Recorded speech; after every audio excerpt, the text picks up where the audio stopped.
Assalamualaikum warahmatullahi wabarakatuh. Waalaikumsalam warahmatullahi wabarakatuh. Berjumpa kembali di percakapan pasca observasi bersama saya Arli Cahyawati SPD, calon guru penggerak angkatan 9 dari Kota Bandar Lampung. Saya masih ditemani oleh Bapak Edi Susanto MPD sebagai guru yang telah diobservasi pada kegiatan supervisi akademik. Dan saya pun ditemani oleh Bapak Sujatmoko MPD MSI sebagai pengajar praktik pada pendidikan guru penggerak angkatan 9. Ya, selamat siang Pak Moko, Pak Edi. Selamat Ya, siang Ibu. sehat semua ya Bapak ya? Alhamdulillah sehat. Ya, alhamdulillah sehat. Baik, untuk percakapan pasca observasi ini saya akan memberikan pertanyaan kepada Pak Edi ya Pak ya. Iya. Jadi terkait dengan jalannya observasi kelas yang sudah Bapak lakukan, ya, dengan tujuan untuk mengevaluasi sejauh mana proses pembelajaran yang telah Pak Edi lakukan. Iya. Ya, untuk pertanyaan yang pertama Pak, bagaimana nih perasaan Pak Edi terkait dengan jalannya kegiatan observasi yang kemarin sudah berlangsung? Baik, terima kasih Bu Arli. Alhamdulillah, kalau perasaan ya senang, lega lah, yang jelas lega ya, plong lah ya.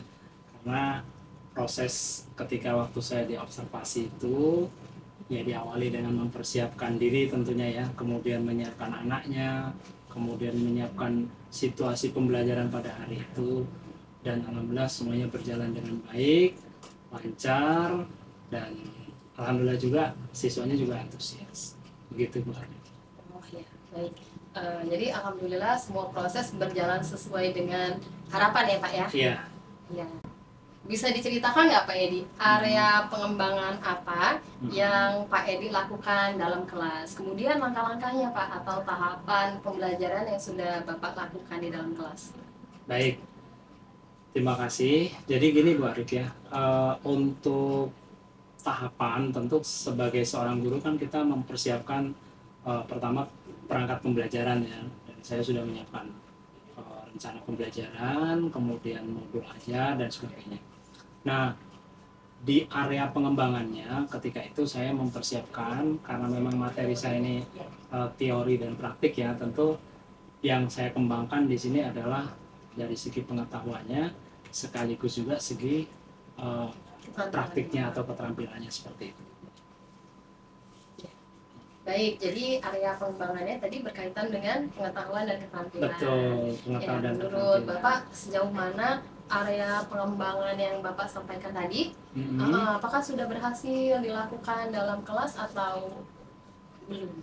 Iya, jadi karena pengembangan tadi kan diawali dengan sebelumnya kan memang ada pengetahuan ya Bu ya, kita cerita tentang pengenalan, kemudian kebetulan materi saya ini adalah aplikasi SketchUp namanya, adalah satu aplikasi pembelajaran yang fungsinya itu adalah untuk penggambaran 3 dimensi untuk siswa kelas 12 jurusan desain pemodelan dan informasi bangunan. Nah, menurut saya dalam pembelajaran kemarin itu karena memang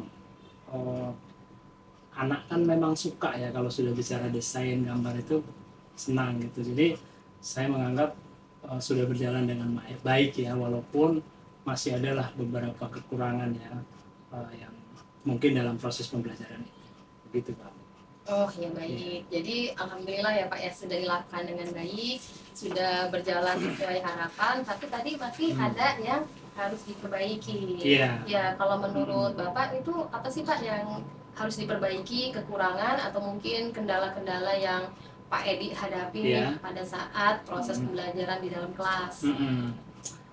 Jadi gini, saya yakin setiap guru pada saat proses pembelajaran itu ya sama lah ya, hambatan yang sering terjadi itu kan tentu oleh siswa sendiri ya.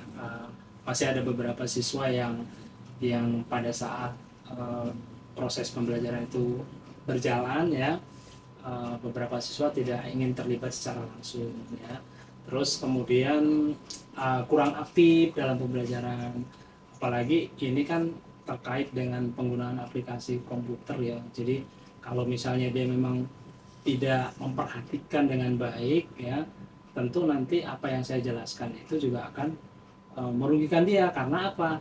Ketika salah satu ikon misalnya itu dia tidak pahami, tentu dia tidak bisa melaksanakan penggambaran tiga dimensinya. Jadi saya merasa kekurangan di sini adalah beberapa anak kurang aktif, kemudian uh, masih suka dengan dunianya sendiri ya. Bahasa saya seperti itu. Kenapa? Karena ketika pembelajaran berlangsung, apalagi komputer itu sudah hidup ya, dan aplikasi itu sudah dibuka, bukannya menyimak apa yang kita terangkan dulu, tapi dia malah asik dengan komputernya. Nah itu yang sering terjadi kendala saya ketika pembelajaran ini seperti itu. Oh iya. Jadi ada beberapa siswa yang terlihat kurang aktif gitu ya Pak ya, dan mengandalkan temannya. Ya, jadi kalau menurut Bapak nih, mengapa Pak mereka itu bisa terlihat kurang aktif dan tidak mau terlibat dalam proses pembelajaran secara aktif? Tadi yang mungkin kalau bisa diuraikan dengan lebih jelas itu, langkah-langkah yang bisa Pak Edi lakukan itu seperti apa Pak? Oke.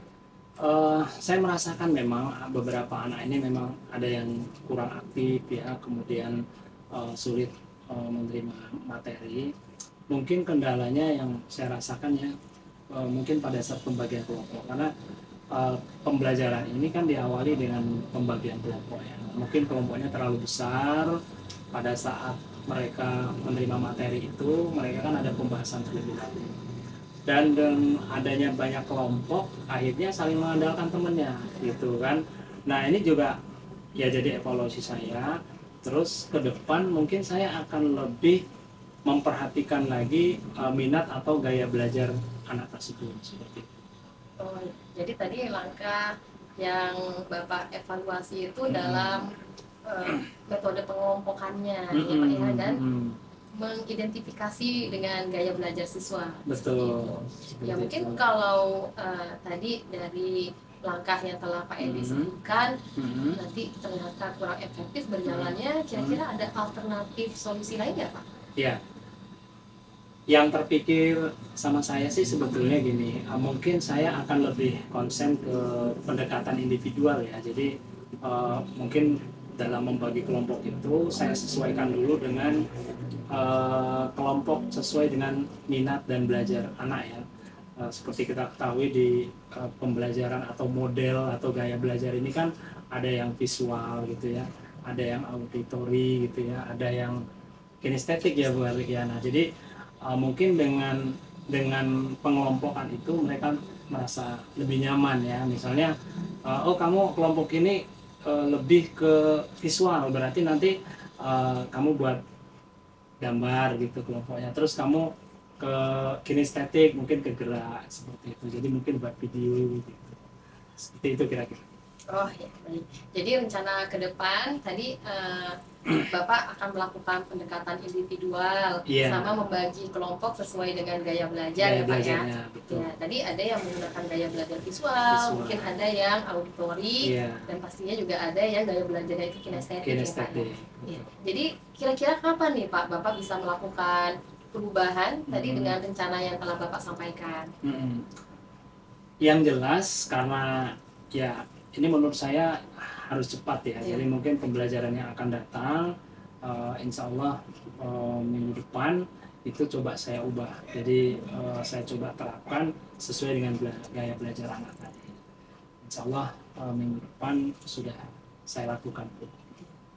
Kira-kira perlu bantuan dari pihak lain nggak Pak? Atau siapa gitu yang bisa terlibat dalam tadi rencana kebaikan Bapak? Ya, pertama tentu tim mengajar saya, kemudian ketua program ya. Kenapa? Karena ketua program atau teman tim saya mengajar juga harus tahu apa yang saya butuhkan, mungkin dari segi peralatan ya.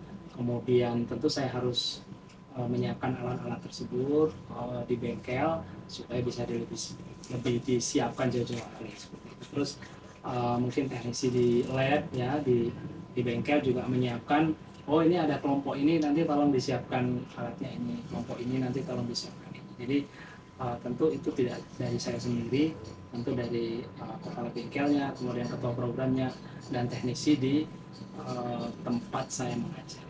Oh ya, baik.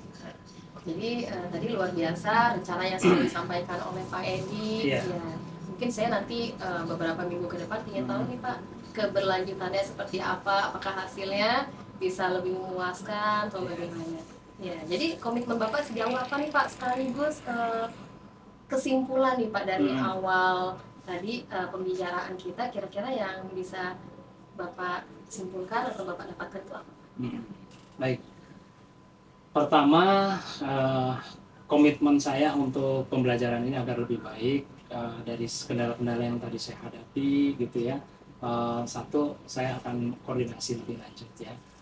Koordinasi ini terkait dengan peralatan yang diperlukan, sarana prasarana yang saya perlukan di kelas. Kemudian yang kedua adalah dari segi anaknya ya. Anaknya tentu pada saat kegiatan berlangsung juga harus siap ya. Nah, siap ini kan ada alat juga yang dibawa anak. Nah, jadi mungkin dari jauh hari, malamnya atau saya udah informasikan supaya jangan tertinggal ya alat-alat yang diperlukan. Kemudian membaca kembali tugas-tugas ya atau petunjuk yang besok mau dikerjakan. Nah, kemudian secara kesimpulan saya dari proses pembelajaran ini dari awal hingga akhir, pertama saya bisa menemukan bahwa pembelajaran itu ternyata kita tidak bisa sesuai dengan hanya patokan ke RPP ya, ke rencana pembelajaran. Jadi step by stepnya begini, ternyata tidak, ternyata di lapangan berbeda ya. Jadi saya harus lebih memahami tentang karakter anak, kemudian gaya belajar anaknya, kemudian saya juga harus mengerti suasananya. Mungkin saya mulai dari ice breaking-nya lebih bersemangat, kemudian mungkin saya latihan mindfulness ya, latihan stop dulu supaya hari itu memang pikiran hatinya hadir. Di mengambil kesimpulan ini sangat pertama adalah mencoba untuk pertama adalah menyiapkan diri ya, menyiapkan diri baik diri saya maupun anak-anak. Yang kedua adalah menyiapkan perangkat pembelajaran yang berpihak kepada murid ya, kepada siswa. Yang ketiga adalah tentu saya juga harus bisa mempersiapkan materi saya lebih baik lagi supaya anak lebih berkesan, lebih senang, dan terakhir mudah-mudahan materi yang saya sampaikan itu memang akan disenangi oleh anak. Seperti itu. Jadi, baik, luar biasa. Jadi begitu ya Pak ya, ternyata ketika kita sudah membuat RPP itu nggak bisa saklek digunakan ya Pak. Ternyata proses yang ada di lapangan itu sangat dinamis. Sangat dinamis. Iya, tadi seperti yang sudah Pak Edi katakan, bahwa ternyata perlu juga untuk bisa mendalami gaya belajar siswa itu seperti apa, dan ternyata suasana di kelas itu juga sangat menentukan ya Pak ya. Jadi kita harus juga bisa menyesuaikan gitu ya Pak ya, membaca suasana hari itu. Kemudian tadi mempraktekkan metode mindfulness ya, dan pastinya persiapannya juga harus lebih matang ya Pak ya, dari segala aspek yang kita butuhkan. Ya, baik. Mudah-mudahan Pak Edi bisa semangat terus nih Pak. Terima kasih Bu Arlik. Ya, terima kasih ini untuk jawaban Pak Edi. Mudah-mudahan yang Bapak rencanakan tadi bisa secepatnya direalisasikan. Ya, terima kasih juga sama-sama Bu Arlik atas saran-sarannya, masukannya. Sama-sama. Ya, Pak Edi ada lagi yang ingin disampaikan Pak? Ya, untuk apa yang akan saya lakukan secepatnya mungkin bisa minggu depan ya Bu. Mudah-mudahan nanti saya tentu akan berkoordinasi lagi, dan ya jangan bosan-bosan untuk memberikan bimbingan dan saran. Mudah-mudahan pembelajaran kedepannya saya bisa lebih baik lagi. Ya, dengan senang hati Pak, saya juga nggak sabar menunggu keberlanjutan informasi dari Pak Edi. Oke. Semangat terus Pak. Terima kasih banyak Bu Ani. Kalau sudah, kita akhiri mungkin ya Pak percakapan pasca observasi kita hari ini. Sekali lagi tetap semangat buat Pak Edi. Saya akhiri, wassalamualaikum warahmatullahi wabarakatuh. Waalaikumsalam warahmatullahi wabarakatuh.